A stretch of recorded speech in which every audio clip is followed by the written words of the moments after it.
Welcome to Offwatch, a podcast by the Ocean Race.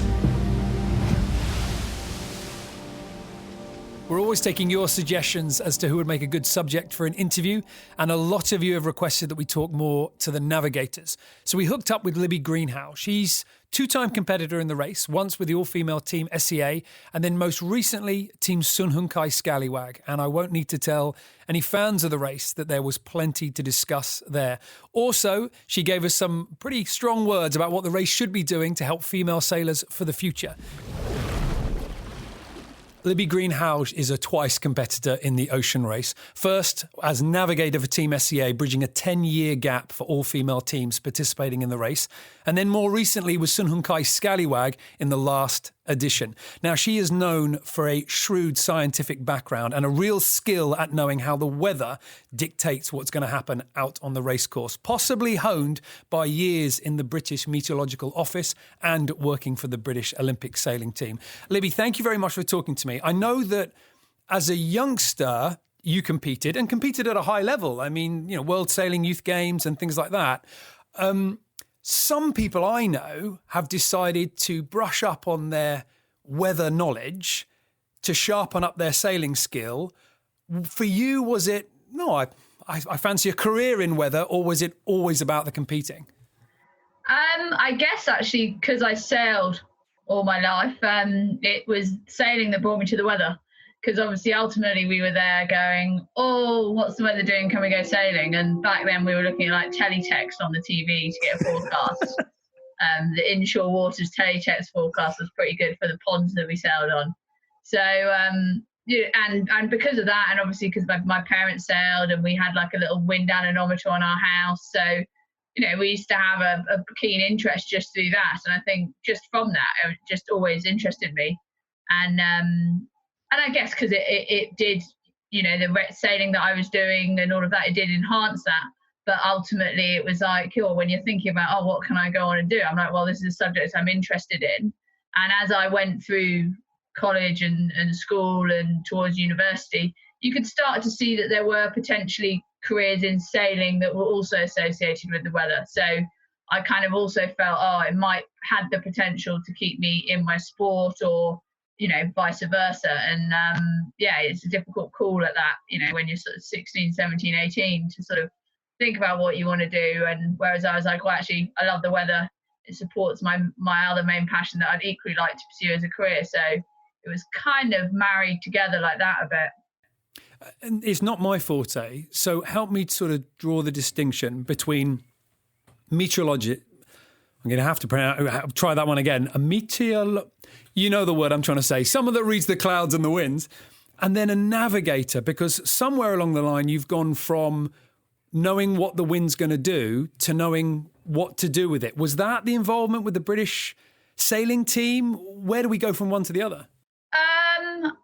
That's an interesting question on that front. Obviously, reading the wind, I'm very much initially a small boat sailor, dinghies, and like you said, did the youth worlds, did the Olympic program, and so it's very much looking at how to read the wind and the effects the land has on quite a small scale, with probably the largest scale for a long time that I sailed on was something like the Solent, and maybe had done a bit of cruising, but not really hugely offshore or anything.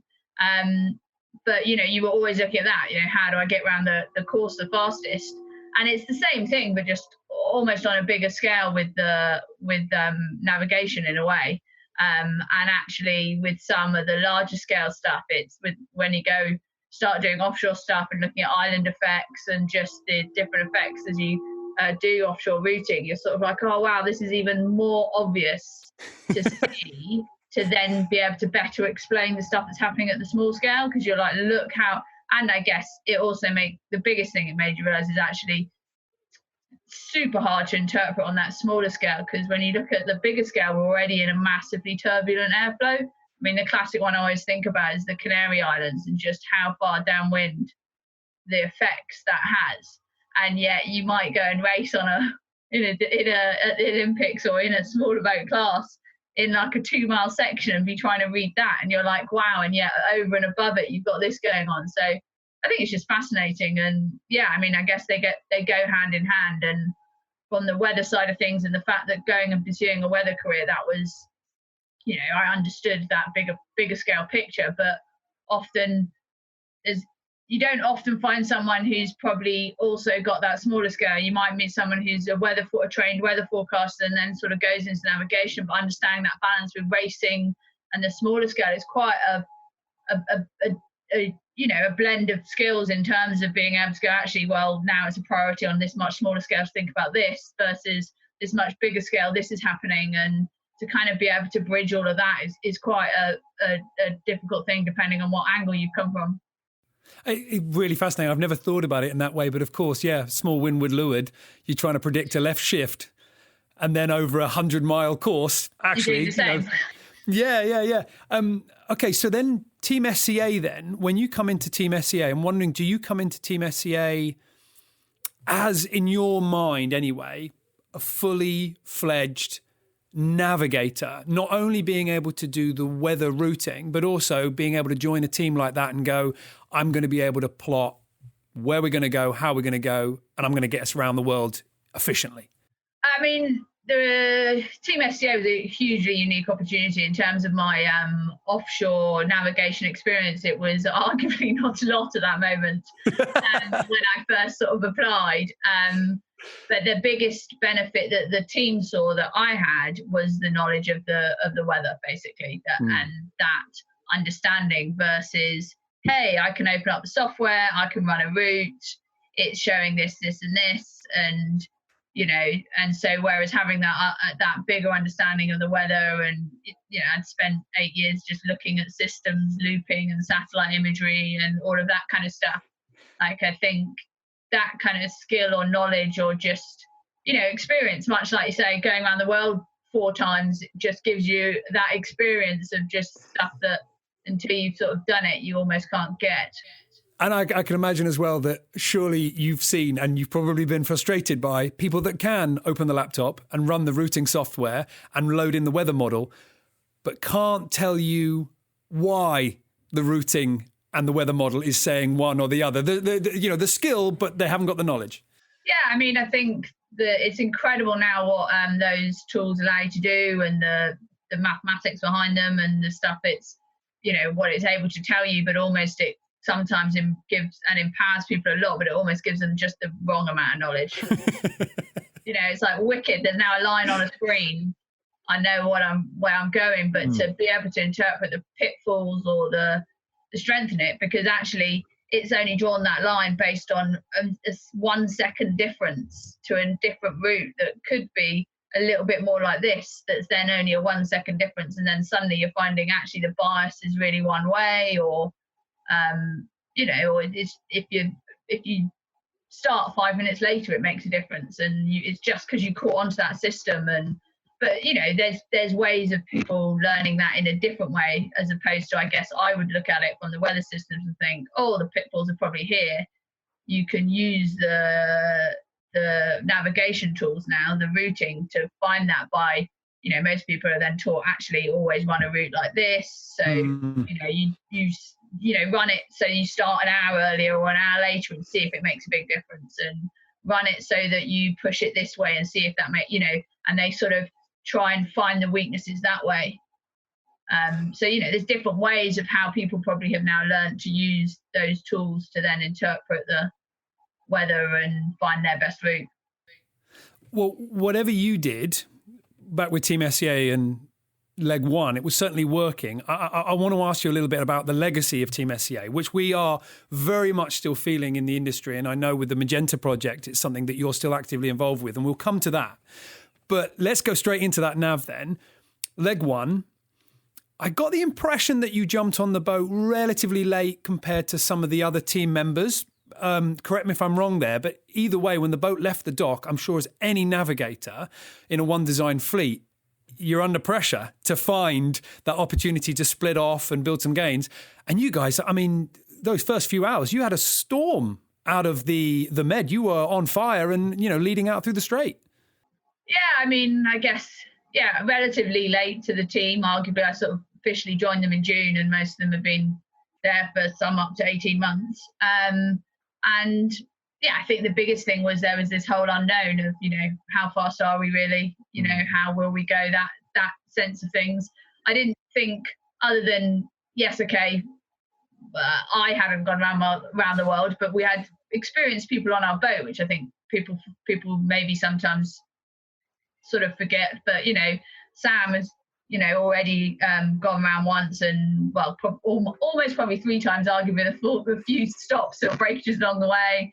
Dee done 5 times or something, and then Liz, there were quite a few that had obviously already gone round, and Sam's strength probably with her sailing is significantly in that nav department, and arguably actually when I think she first joined the team, that was the role that she initially saw herself potentially filling, and so that was why, in terms of the nav role, like the strength of me coming with the weather was an addition to that, and it was very much a shared role, that in terms of the nav stuff, while I did the bulk of the kind of grunt work and the decision making and the whole process there was very much a shared role. And I think people say, oh, you must have been looking to kind of make breaks and pull away from the fleet or do this, but it was like, no, we were just always looking to take what we felt was the correct route and the fastest route.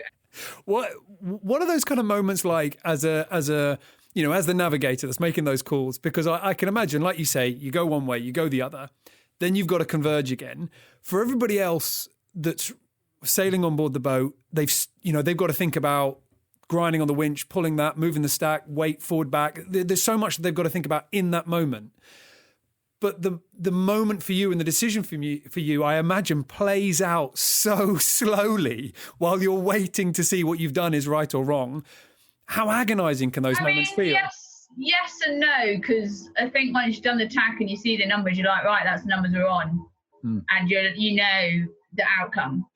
From my perspective, I think that's the other thing when people struggle with big losses or big gains, is like, actually conceptually for me, I already know. I'm already like, yeah, this is going to be a massive loss, and then you sort of go, this is not going to be good, but like the concept of it, and especially when a loss builds up after sked, like. Whereas I'm like, no, it'll be like a 400-mile loss, or like you know how long it'll be, but then you'll also be like, no, this will now, then it'll compress and we'll get right back to where we were. So like we have big moments like that of extension and compression, even on that first leg, where it's like, no, this is going to be a whopping loss. And while I understand that as it builds in each time, and you're reading out the schedule, you're like, yeah, we've lost another 50 miles, everyone. They don't necessarily find it quite so jolly. I imagine it's a little bit like, an aircraft captain over the tannoy, or, the warning lights go on and the captain comes over the tannoy and you're reading the tone in their voice to see. Do you have to be a bit careful about the look on your face when you come up the hatch and maybe, relay the information? Yeah, I mean, there were times I used to sometimes not dread it, but I'd be like, all right, here we go. And I kind of not made a joke out of it, but I made a bit of a thing. It's like, oh, we're doing scores on the doors, everyone, because it was a bit like, and each time you would then not caveat it, but you'd talk about it and say, look, we are going to lose every sked for the next 4 skeds, then that's it, and it is going to suck. But it feels to have to, and everyone's itching to get that position report.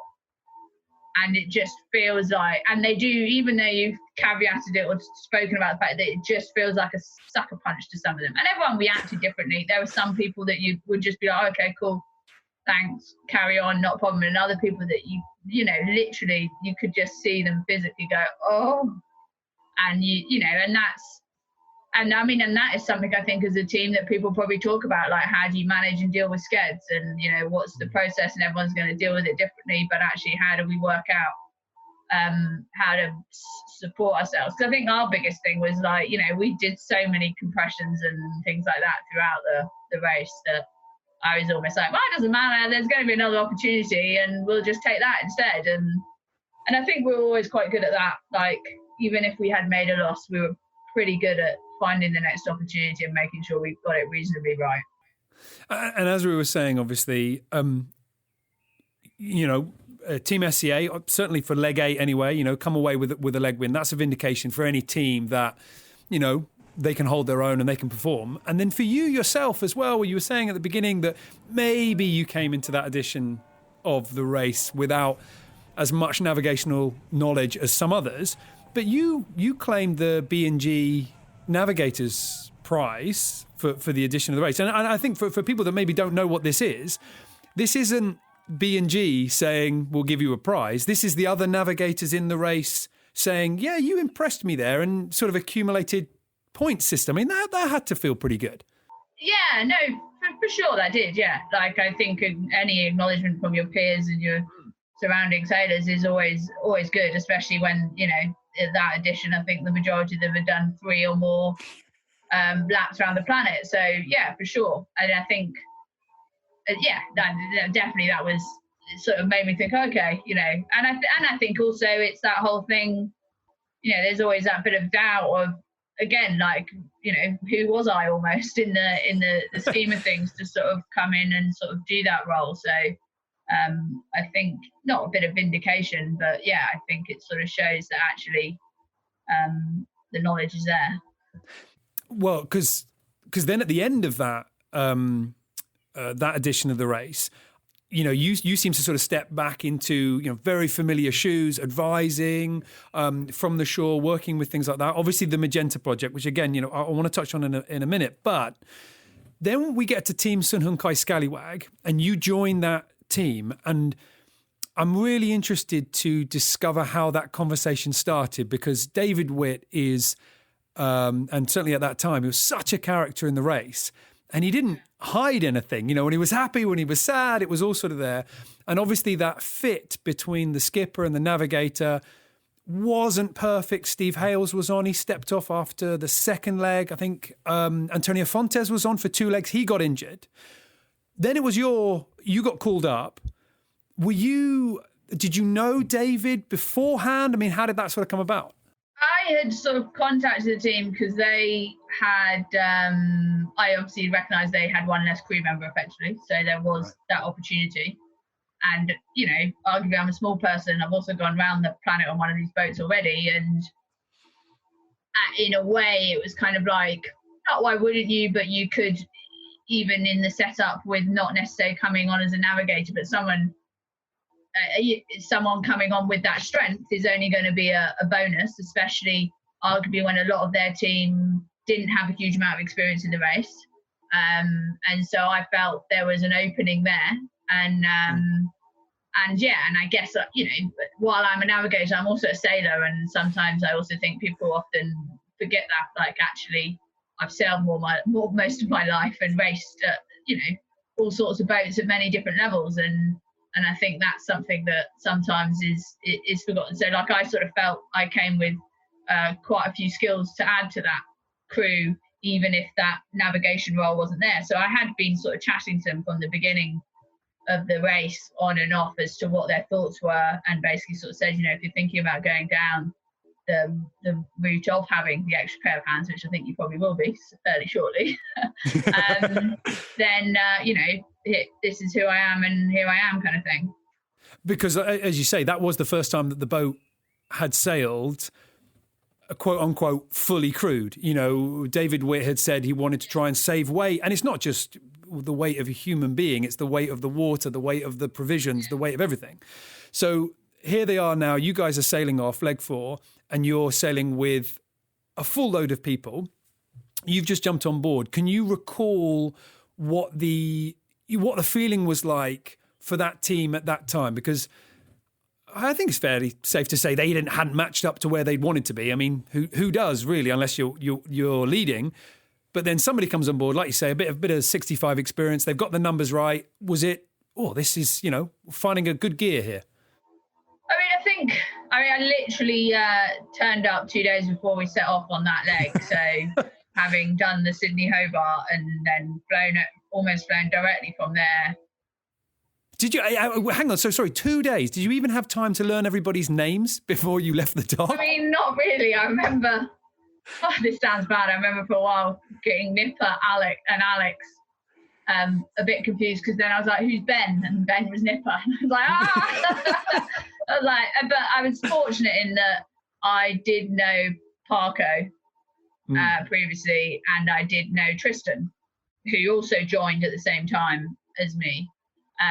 So from that perspective, and obviously Fish is just hugely welcoming and puts you at ease pretty easily. And, and they're all super lovely people. So, and I knew Anamika obviously pretty well. So from that perspective, it was kind of not, but I have to admit, to begin with, I was like, oh God, I just won't use the good job our names on the backs on shirts. And had the way that the 65s were being sailed changed much from where you were before? Because obviously the winches are still in the same place. The sails wardrobe was a little different, but were you able to sort of jump on, and did you have to relearn? Nothing. I had to try and remember. Nothing had really changed, which was good. Obviously made that a bit easier. And arguably in my role as the navigator, I was like, okay, the nav station's still in the same place. The buttons are all pretty much the same. And they'd obviously got used to sailing the boat without my pair of hands. So maneuvers and stuff didn't really change initially, because it's like, well, this is how we're doing it. And then basically I kind of just tagged in and helped out on some handles more, my massive muscle power, always good. But so from that perspective, and I guess and then what was interesting was seeing the maneuvers, and then perhaps being able to go, effectively we are saying shorthanded or with less power, and actually these are some of the things that we benefited from with SCA in terms of how you do things. And so, I think as and when there were opportunities to then help sort of move that stuff forward, but ultimately you've just got to be able to do the maneuver. Doing a maneuver badly could completely ruin your race or make you not back miles, but ultimately that's not the thing that necessarily wins you the leg. So that was kind of okay. It's more about finding the straight line speed. And certainly on that leg as well, because I want to sort of take apart this leg in a bit more detail, because this was the leg for Team Sun Hunkai Scallywag sailing into Hong Kong. This was the one that, there was that wonderful quote from David Witt saying, he'd trade all of his world championship wins, of which there are many, to win that particular leg. It was the one that really mattered to the team and the backers and the supporters and everything. I imagine it would be lovely to jump on board a boat, be able to offer some advice about, on Team SCA we did this, feel like you're contributing, but you are the navigator, you are responsible for that job. And relatively quickly into that leg, we get to this infamous moment where you have to backtrack from, this badly charted, or, well, depending on which way you look at it, different charts having differing opinions. We won't point fingers, but what was the moment where you basically realised, okay, we're going to need to do something that's going to feel really hard here. We're going to need to unwind ourselves. Yeah, it was pretty tricky, that for sure, in terms of realising and then getting Witty and Warrow. We all had a big discussion. We looked at the different charts, and then it was like, which side do we go? And I was all for chucking a tack in, and they were like, it's got to be quick. So even within that, then a discussion of how to best do this as we're still going towards it. And just realising, wow, now we've fully shot ourselves in the foot here. But I guess ultimately being like, there's a whole world of leg ahead, and we're all going to stop. So, we've just got to deal with it. Obviously, this whole thing kind of unravels because after the addition of the race before, with Team Vestas Wind bumping into St Brandon Reef, race control and monitoring things relatively tightly, they give you a little bit of a nod to say, all within the rules. As a navigator, as somebody there, maybe you got the email, maybe it was picked up by somebody else. How was that moment received by Witty and the rest of the team? Because like you say, they have a reputation for being, if you're part of this team, you're part of this team. It's loyalty before anything else. I can imagine feeling quite nervous having to go, we have a problem and it kind of fits into my remit. Yeah, it's probably the worst thing that you can have happen as a navigator. I was like, wow, I've literally stepped on this boat not very long. And probably one of my thoughts was, that would be interesting what happens in Hong Kong when this leg's over. But, you've got to put your hand up to it. And like I said, it was then like a discussion of which way do we want to go around it. I was like, this is what I look at, but you need to look at this because this is a pretty big decision. Big decision. And, I want you to be aware of the whole situation. So as opposed to just going, right, we need to attack everyone, and everyone being like, that's a bit weird. Oh yeah. I guess there's different ways you can handle it or what have you. But I mean, either way, it was going to be pretty obvious something was up, because we either had to tackle, freaking bear up and jive. So, which is quite a big maneuver either way. So, and I think it was just a case of, look, this is a situation. We've had a nudge about this. I've looked at this, and this, and I think but ultimately it's the whole thing is the last thing you want is to be sat on a reef. Yeah. I mean, interesting the way you talk about it quite pragmatically. That, I'm sure, comes with all the years of competitive racing that you've done. But if you did have any doubts about what might happen when you get to Hong Kong, as you say, the rest of the leg, or certainly around about that middle point, so I'll paint the picture. You're a little bit behind, having to now, you've got some miles to catch up. But what you do with the ability to maybe read ahead, when did you see, I mean, I won't blow the moment, you can have it, but when did you see, hang on a second here, we could overtake not one, not two, but quite a few boats if we play these next 24 hours correctly?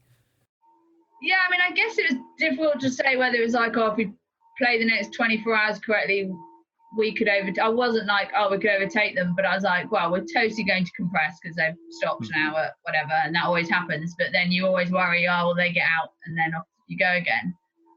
Yeah, I mean, I thought we'd probably close, and then we got to that point of closing, and I was like, wow, now they're really screwed. We're going to be miles ahead here. I'll put my hand up. You're obviously a better navigator than me, but I saw the deficit that you guys had at that point in the leg, and I thought, okay, well, they might be able to overtake one or two boats, but this is going to be a huge mountain to climb. And I remember David Witt saying, absolutely, come on, no, we got to win this leg. This is the one we got to win. And I thought, you're crazy. You're talking about winning this leg. When he's doing that on the boat, and he turned out to be correct, but was he convincing you and the other members? Did you need convincing, or was that the atmosphere that was on board? Is we've got to win it, and we can win it? I think there was definitely the element of, he had pressure. There was definitely an element of pressure on him to be like, we've got to win this. So when we had that deficit, it wasn't such a jolly moment, shall we say, on that front. Understandably, there was some pretty interesting conversations at that point. But as you go through and you start to show things on the route, it's like, look, if we just do this, we can definitely close and we can get to this point. Or, being able to demonstrate that helps kind of keep a balance. But I think possibly this is obviously only my first experience of a mixed team in the ocean race, but a lot of people would say, how does it compare to the women's team? Surely the women are all, and I was like, no, man, we were way more like this. The men's team, it's like, whoa! I was like, maybe it's just our team, but I'd say I was as surprised at how more up and down, or it was more up and down than I expected, I guess. Maybe actually in the big scheme of things, it wasn't that bad, but it was definitely more up and down than I expected. Definitely phrases like, I'm in a glass cage of emotion right now, being said. So which I was like, wow, okay, cool. I mean, obviously in a tongue-in-cheek way, but still meaning it slightly. Well, it must have been fantastic then that dogged belief that we've got to win this one starts going that way when, we're still with a lot of leg left. You're pointing at Hong Kong, you're making this incredibly efficient track, and everyone else is wallowing. So then I want to go on to this incredible moment that happened on the leg where Alex, and this is where, please correct me if I'm wrong, but Alex, I believe, was on the pole, and, like all of us, you go, there's a sheet in the water, you just reach a little too far, you just move a little too far, you just go a little bit too close to the risk, and he falls into the water. Obviously, you guys get him back. But put me on board there. Alarm bells go off. That the heart must have stopped a bit.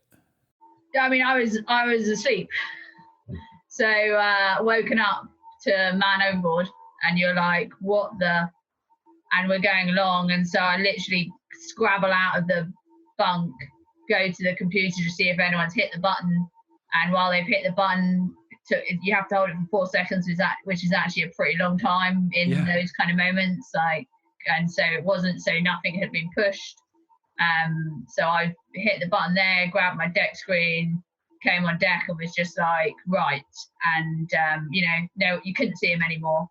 I probably was on deck about probably 90 seconds, I'd say, maybe a bit more. But but by that point they were already self-furling and turning round. So, like, I think the efficiency with which they went into that was pretty phenomenal. But when you turn around and you're like, no one can see them, and they're like, we can't see him, and they'd thrown one thing off the back, but it just kind of blew away. You're like, well, okay.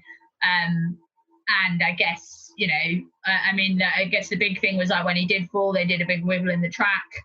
And so, I was pretty confident that, we're going to get back to where he was, and it's not that windy. Like, we're pretty lucky with the daylight, the wind conditions, but, and hugely lucky that Alex then put his arm up like that, because, we all wear our team kit's black, the sea's pretty dark, the waves, it is near on impossible to see someone. You're like, it's insane on that perspective. So, yeah, I think everyone was like, holy moly, this is not good. But I don't know, I think just I didn't have any doubt at that moment that we would find him. I remember at the time a lot of, armchair commentators, but, good yacht sailors, they weren't on board, so you've got to take it with a pinch of salt. But a lot of people being really impressed with the time from man overboard to back, on board. Touch wood, I've only done man overboards when it's been, okay, someone's going to throw a fender overboard. And even then, to try and match, I think it was it like 7 minutes or something like that, on a big boat hurtling along. It was very efficiently done for the team, I thought. Yeah, no, within the 90 seconds by the time I was on deck, the sail was pretty much half furled, and that's the big thing. And also just the fact that, Whitty very quickly just helm hard down, dead downwind, so took the speed off, because obviously we were going along with the mow up, so probably our maximum speed for that wind strength sort of thing. And so just to try and really park us so we're not suddenly ripping away too quickly, so we were pretty much dead downwind, but and then obviously it makes it much easier for the minimal crew on deck. And also that we're in warm climates, so everyone can run on deck and without having to clothe up and stuff like that, and turn the handles pretty quick and turn the boat around. So yeah. And then of course you guys carry on. You're back underway. Like I say, it time-wise, small moment, but obviously a significant moment. You guys going on to Hong Kong. I can only imagine that the celebrations once you got to dock reflected all the hard work that you've done, because that was the team's home port. And you see, David Witt's face as you guys crossed the line in darkness, but my word, a grin as big as a harbour. You could see how much it meant. Yeah, exactly. And for the team, the home team, like all of it, it was huge. And I guess it was just hard to get your head around. Like, I was still like, wow, I've just kind of stepped on this boat, this is all happening. And then a whole world of stuff happened on the leg. And yeah, it's kind of sort of, even now you sort of think about it, blimey, all that happened on that one leg. And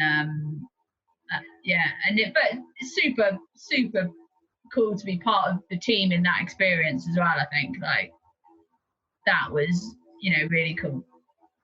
And then obviously in the next leg down to Auckland, you guys perform really well as well. And the numbers are all going pretty well.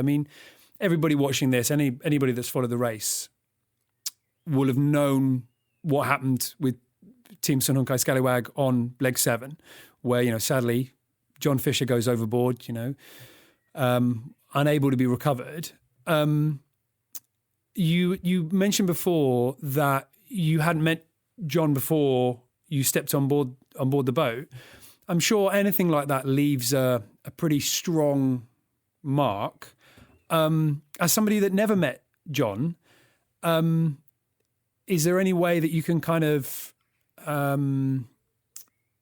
sort of describe what piece he was to that team and why he's so fondly remembered by so many people?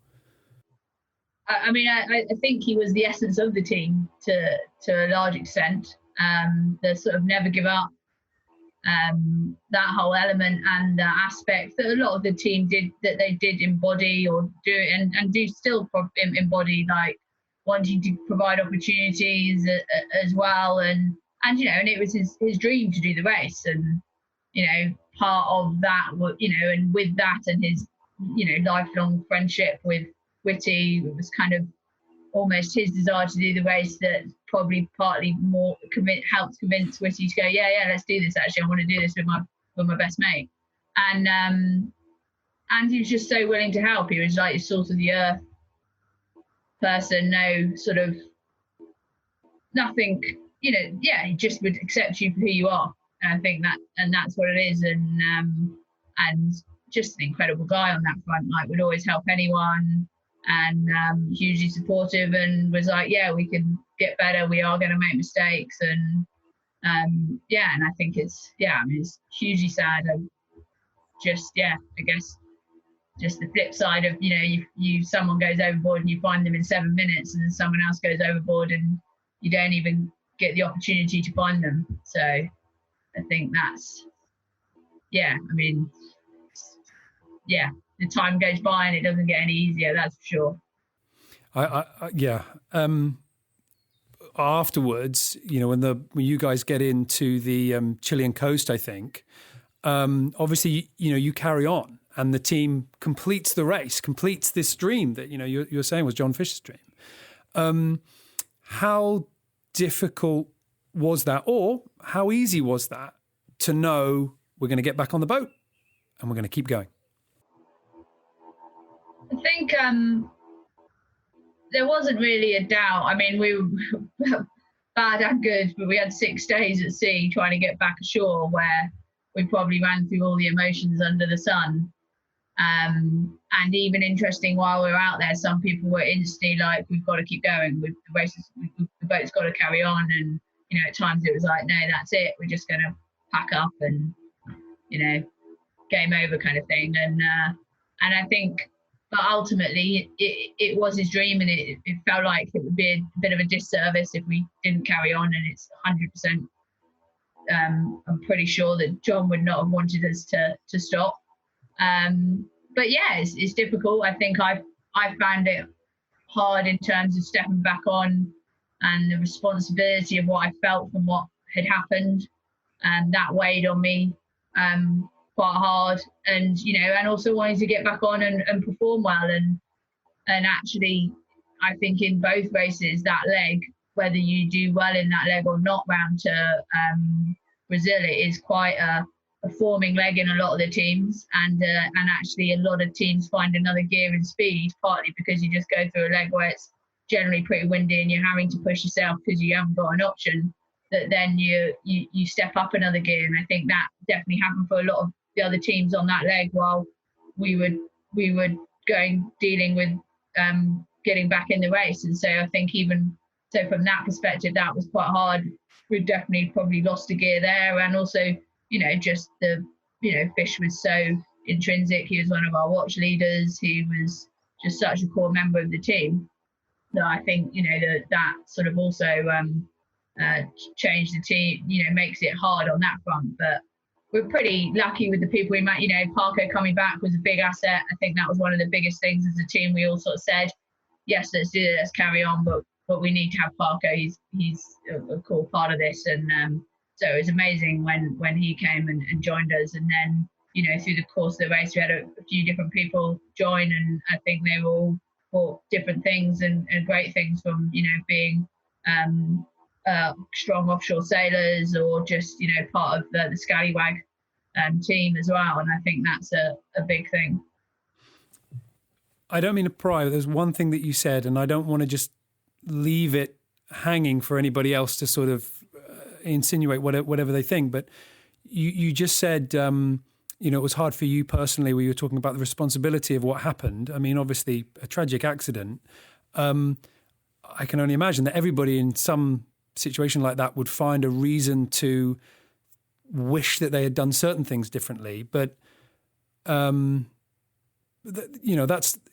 I mean, you don't wear that around your neck, do you?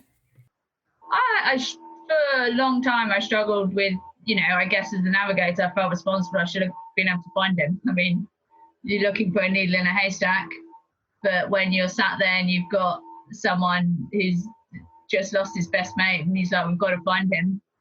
And, you've got a crew also and comms back short, but you do have comms to shore, but it's incredibly hard. We're in 55 knots of wind or something, and we were upside down for 45 minutes pretty much, and just everything. You're like, it's hard, and then you're trying to make your best educated guess on where we should look and all of that kind of stuff, and you sort of feel, I don't know, I'm probably a massive overthinker, and a lot of my friends would probably vouch for that. And so, yeah, even to this day, there's times where I probably overthink about it and think, could there have been, is there something, I don't know. I would maybe wrongly so. I was probably, I didn't actually ask the others, but I was probably one of the first people that thought, well, we're not going to get him back alive, but we can go and get him back. And, and I think just from that perspective as well, it's hard for families and friends, to sort of say goodbye when you kind of can't almost. But yeah, and so I think I felt that responsibility, and that's not that people were putting that on me by any stretch of the imagination. That's a personal put upon myself. Well, you do carry on as a team, and it's interesting. One thing that you were saying about the Scallywag team is it is a team where you see a lot of youngsters in it. I mean, you mentioned Ben Piggott, Nipper. I mean, was it 21 or something like that? And a lot of these people are still with that team and still sort of working hard. But, you yourself, you do a lot to help the next generation. And this is where I sort of want to ask you about the Magenta Project, because you've been really vocal about females in the sport. And I want to make sure I get this right. I don't want to put any words in your mouth, but in the edition that's coming up, there's been, we've been keeping the female rule. We're going to see females in the boat. But I got the impression that you wanted things to go further. You wanted to see 50-50 maybe.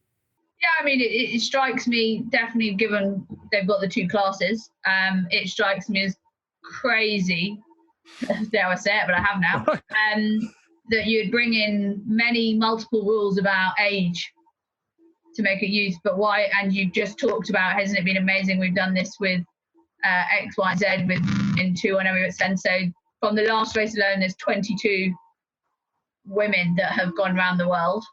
So it's not like there's not people. So why would you not just go 50-50 and show true progress? Like, if you're putting in the thing about age, then you're already effectively limiting the previous experience. Because if you also had to go through the fleet, there's not many that will still be under 30 by the start of the next race. So you've already, and in fact, I think out of the women, there's maybe only one, but that's, or two at a push. You correct me if I'm wrong there, but so you've already practically wiped out all of them. So maybe they can fill in the 3 roles that you're allowing for. So you're actually already making it harder. Whereas if you're just 50-50, and then, why not put the age in and be like, okay, you've got to have 225. One's got to be a woman, one's got to be a guy. This is about creating a pathway of progress, and why not make it completely equal? Whereas I also suspect that the youngsters that you get on board, you're more likely to take 2 young lads because they'll be like, well, at least they'll be strong. And that might be me being very cynical, and it would be also quite disappointing if a team actually doesn't choose to do that, go 50-50, because actually there's a plethora of experienced women they could take.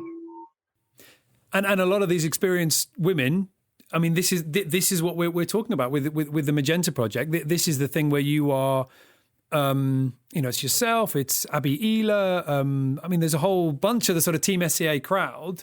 It feels like you've sort of taken it upon yourself to do the things that maybe, to use your words, the organisers of offshore racing and keelboat racing should be doing.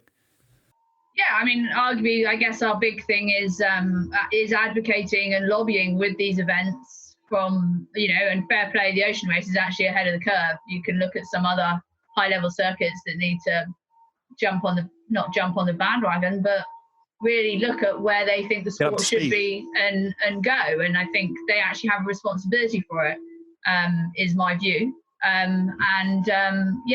think that was something everyone from SCA, we all sat together and set up the Magenta Project. And I think, that's something that that was one of the big things, is like, if we don't keep pushing now, and even if you talk to the women that were from previous female teams or previously in the race, they say the same thing of actually the momentum just got lost. And that was a big thing. We were like, we need to keep pushing. And it's hard, and if the ocean race hadn't put the rule in, would there have been any women in the last edition of the race? Probably not, which is pretty tragic to think.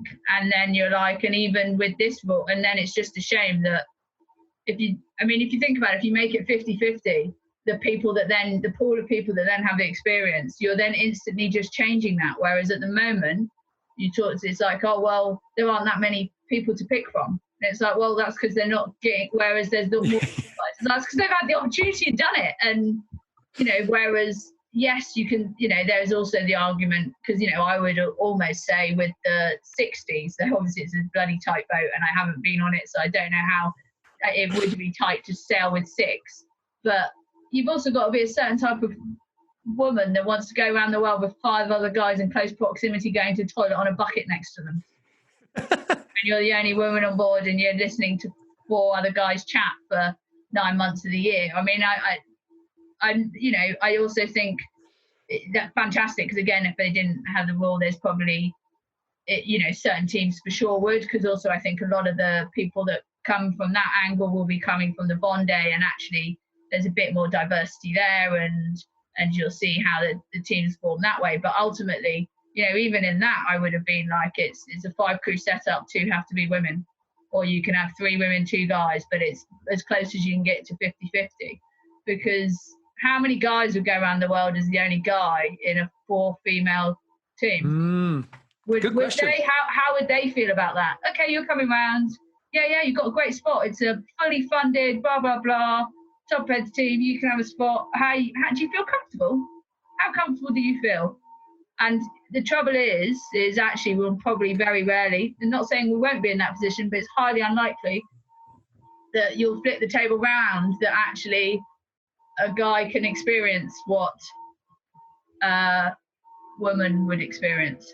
Or that's just my sort of thought process on it. But yeah, I think, hopefully the next edition they'll push towards more 50-50. But arguably they haven't started this one yet. They could still change the rule and make it 50-50 for the 65s. Go on, Ocean Race, do it! They'll watch this, but either way, I'll push it as well when I get a chance. No one listens to me, but I'll push it. I mean, do you have an opportunity to maybe do that? I mean, have you still got that fire in you to come and do another one and, do the 50-50, do the all-female, do whatever you want, but do you want to join a team and do the race again? Yeah, I'd love to join a team and do the race again. I think it's almost like an incomplete thing, partly given what happened last time. Like, I feel like I sort of need to see it through almost in a way, but also it's again, as anyone who ever says it, you kind of either love it or hate it, but it gets under your skin, and it's such a cool thing to do with the crews that you make, the teams that you make, and the experience that you have, and just that feeling. Like I was even saying to Abby just today, God, just having been in lockdown and no one's really gone sailing, I went out in just my little dinghy and was like, oh, just that feeling, that moment you just step on the boat and push off the dock and you're like, there it is. Actually, that's the feeling I long for, and I just love the racing. Like for me, in terms of, I guess, what my knowledge and from being able to put the weather, the racing from right down to right. Actually, this is a short course as we leave the start of the leg to okay, now we're back into big gameplay and things like that. Like that is a huge thing. The 60s really appealed to me because I think then the navigator becomes much more involved as part of the crew, and I sort of missed that aspect. Like I feel there's a part of me that's been like, oh, you're a navigator, that's what you do. You don't necessarily need to be so involved. And on the 65s when you've got 10, there isn't a huge amount to do once you're going in a straight line. Poor old navigators, you're banished to your little corner, your little huddle corner. I mean, admittedly, I get to stay dry, but drier. But yeah, I mean, for me, like that appeals usually to be able to actually be like, racing. Not that I wasn't racing the boat, but actually be part of making the boat go fast in a different way in terms of the driving and trimming and the setup and stuff like that, versus sort of nudging people about the numbers towards changing that, or going, oh, maybe we could look at something else, or but actually being a bit more intrinsic. That's super appealing. But also with the 65s and the rule change, like, I mean, if it was a 50-50 or that kind of thing, I just think the appeal with the 65s is the fact that it is creating the pathway and perhaps the opportunity to pass on that experience, and I guess arguably to maybe gain experience as a watch captain in that role, or just, even as the navigator and in that role where you also got the experience of the previous 2 editions and are around people that have less experience. I mean, at times on Scallywag, it was a bit more like that. Like, there was definitely a look to me to like, well, you've gone around the world on one of these before. I think possibly on the leg from Hong Kong, other than it was only Parker and I, and then from the leg from Hong Kong to New Zealand, it was only myself that had arguably gone around the world on one of those boats anyway. And so you sort of, there is definitely a level of, not respect, but definitely a level of, okay, what do you think, and that kind of thing, and, that sort of opportunity to help and that kind of thing. I think that's super cool. And to try things. Yeah, I'm hoping that what we get to see is we either get to see Libby Greenhalgh, navigator, or indeed, as you say, crew member on one of the boats, or if not that, plenty of your sailors that you're helping with the Magenta Project, filling any and all available crew slots that they can find. Thank you very much for a very frank conversation about some very enjoyable subjects and some very difficult subjects as well. Thank you very much for talking us through it. No worries, it's been a pleasure.